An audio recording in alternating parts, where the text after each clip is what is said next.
มื้อนี้โชคดีปานทึกเล็กเนาะไปตลาดไปกักฟูไปพอเขาเจ้าค่ายนาปลาแซลมอนปลาซูโม่งนี่นะทุกคน1แพ็คนี่ก็จะมีราคา12ยูโรตอน1แพ็คนี่มี2ตอนเนาะมึงไหมตอนได้กับตอนใหญ่ๆหน้าเฮ็ดอะไรซื้อ1แพ็คนี่นะแถม1แพ็คฮะจังแม่นว่าคุ้มบ่แท้ว่าเอลินมักกินเนาะมักกินอันนาเสียป่าใส่อันคุกใส่กับข้าวเจ้านะก็อดใจบ่ไหวเนาะตัวเอามาบักอะไรเอามาตั้งว่า6แพ็คพุ่นน่ะทุกคนที่จริงว่าจะเอามาอีกตื้มได้แต่มันเป็นตอนบ่ยักงามเนาะแบบว่าตอนทางท้ายแล้วก็ทางถึงนะอันนี้เฮาจะเลือกเอาแต่ตอนทางกลาง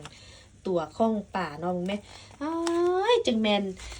คุ้มคักคุ้มแน่ซื้อมาเก็บไว้ซองฟีดก็ได้เนาะอยากกินตอนใดก็เอาออกมาเสียกระทะหรือว่าเอาเข้าเตาแอร์ไฟเยอร์ปิ้งได้นึงแล้วก็เอาคลุกใส่กับข้าวเจ้ากินจะเป็นแซ่บตัวเอลินมากก็เลยตัวอย่ามาไว้ไล่เนาะไปเด้อทุกคนเคี่ยวไปมื้อนึงปู่มันจิมืดก่อนนอนบนหัวปู่มันฮอดมื้อใดเด้อเพราะว่าไปมื้อนี้เราไปพอเขาเจ้าค่ายก็เลยโชคดีไปเนาะจะแม่นทึกใจคักโชคดีแท้ว่าซื้อ1แถม1ซื้อ2แถม2เลยเนาะว่าคุ้มคักคุ้มแน่เด้อ